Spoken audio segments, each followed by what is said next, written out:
What's up everybody, Jeff here, and I was recently putting together some of my Aleph stuff for Infinity, and I was trying to figure out what kind of bases I wanted to make for them. I tried to switch up the basing scheme so that they all feel really unique, and so that they're really identifiable on the tabletop. So I was looking around in Google for some inspiration, and I ended up finding pictures of the Corvus Belli studio paints. They had these really cool white bases, so I started looking around to see if anybody sold them. Corvus Belli's actually put out a couple of lines of custom bases, but these were not among the ones they sell. So I decided I'd take a crack at making some for myself. So if we take a look at these Corvus Belli bases here, we see that they're mostly flat and white, but then they have these little divots or ridges that are cut into the flat part, as well as this raised area. I don't know what that's supposed to represent in real life. Maybe some sort of protective cover for a conduit or something like that, but that's not really what we're worried about here. Now, I definitely think there's some things that you could do to these bases to make them a little bit more varied and interesting, but for now, let's just worry about trying to replicate this. So to start, I grabbed a sheet of this stuff. Sometimes it's called Plasticard, sometimes it's called polystyrene sheets, but you can usually find these on Amazon or at a craft store, and they're not too expensive. They're really good for a lot of hobby stuff, especially bases, and the one I'm using here is about 1.5 millimeters thick. The first thing we're going to want to do with these is cut out discs that are the same diameter as the top of the Infinity bases. Now this can be kind of tricky, because cutting a perfect circle is pretty tough. What I did to start out is flip the base over and trace circles onto the Plasticard. Now remember that the bottom of the base is actually a little bit wider than the top of the base, so you want to make sure they're upside down when you do this. I did a whole bunch of them, and then I went through and cut them out with some heavy duty snips. In the past, I had actually tried using one of these circle cutter tools to cut Plasticard, and I didn't really have any luck with it. But I poked around a little bit more because this was kind of a nightmare. And I found that there are actually heavy duty ones that are supposed to be a little bit better for cutting through thick stuff like Plasticard. Unfortunately, none of the heavy duty ones can cut a small enough circle for what we need here. But just because I was frustrated when I was done, I went and picked up another cheap one. And I actually found that if you spin it around about 1,000,000 times without putting much pressure on it, you can pretty consistently get a decent cut out of the Plasticard. It's still going to take quite a while, but it makes a much nicer circle than the ones that I cut out here. Keep in mind that this will cause a little hole to be punched in the middle of the disc. No way to really avoid it. But for the rest of this video, you're going to see all the manually cut ones, and they're not perfect, but I think they do the job pretty good. But going back to the actual project, you can go through and actually sand off the edges if you're cutting them manually, so that you get a little bit of a rounder shape. I find that rolling them while you drag them across sandpaper is a pretty decent way to round out the edges. But honestly, because of what we're going to be doing next, it probably doesn't make a huge difference. Just get it close enough so that you're happy with it. The next thing I did was I went through and I cut each of these discs in a bunch of different ways. Now you'll notice on the Corvus Belli bases that most of the lines are not at right angles to each other. They just kind of go off in different directions. Some are parallel, but you don't have to worry too much or get out a protractor to make sure that you're making these cuts perfectly. I like to do some with one cut, some with cuts that intersect each other, some with cuts in different directions. You can kind of get creative with it and do whatever you want. But the important thing to note here is that when you make the cuts, you want to make sure you make a parallel cut and actually remove the negative space. The reason for that is if you just make a cut and then eventually glue them down on the base with a gap in between, the sides of the disc are actually going to hang over the top of the base. You want to actually be removing like 0.5 millimeter of material, not just making a simple cut. Once you got all that done, you can go ahead and actually glue these down on top of the base. Be careful if you're using super glue, because it can be pretty easy to accidentally glue these down at a weird angle, and then it's going to look strange.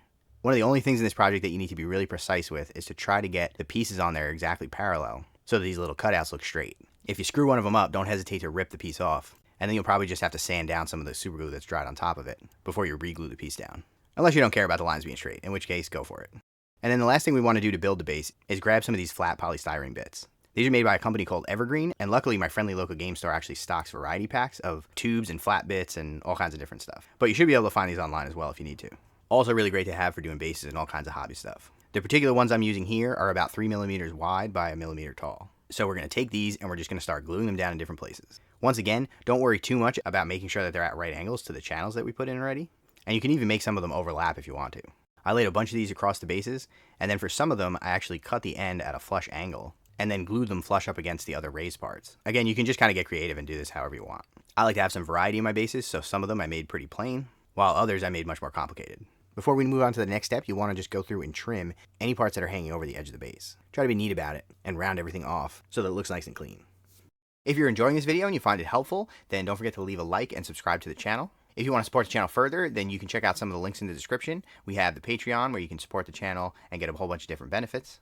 Definitely check out the Discord, where you can come chat with me and the rest of the community about this or anything else hobby related. And you can also check out the merch store, where you can pick up some Defective Dice merchandise. But let's get back to it. Now next we're going to move on to painting the bases. And obviously you can do this any way you like. I'm going to use the airbrush, but I think it could be done equally as well with rattle cans. If you get a light gray and a white. You'll want to be pretty careful, but it's definitely doable. I started off by coating them in this light gray. Now, of course, you could start off with a black and then undercoat in light gray. But this is a good way to get up to that white color that we want. Now, however you get there, once you're up to the full coverage of a light gray color, you're going to go in and paint into the cracks that we just spent so much time making.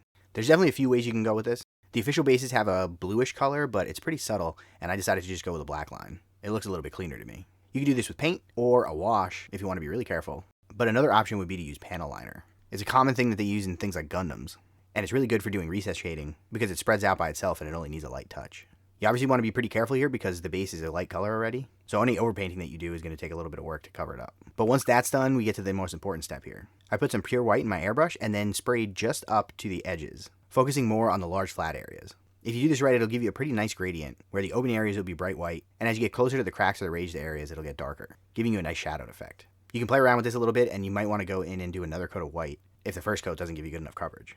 This is the part you want to be really careful with if you're going to use a rattle can. They're not quite as precise as an airbrush. But you could also try masking off the areas you want to make sure you don't hit.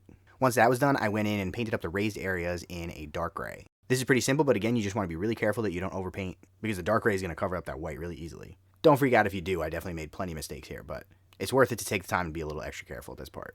After that, I went in and hit it with a careful edge highlight. For the raised areas, I just did a pale gray, but then I also went in with the white again and edge highlighted the edges of these cracks. It makes them stand out a little bit more in contrast with the black that's inside. If you used a different color for the cracks, then you might want to change this up a little bit. The most important step after that is to paint some black on the rim of the base so that everything looks nice and clean, and then you're pretty much done. This is a pretty fun project, and I like how they came out a lot. I ended up making quite a few, enough for all of my Aleph models, and a couple of extras just in case I get some more models in the future. This process really lent itself to working in a batch, so making a whole bunch of them doesn't take so much longer than making one or two, and it can be a good way to base up a whole army in a short amount of time. But drop a comment below and let me know what you think of these, and if there's anything you would have done differently, or what you would add to these bases to spice them up a little bit. It's mostly just straight lines and a few different colors, and I think it would be cool to add one or two other features to some of them, just to make them stand out a little bit. But with that, I want to thank the extremely cool kids here on Patreon, the Steam Powered Scoundrels, Dogmatize, and Bicyclops Gladiator Games, and thanks for watching.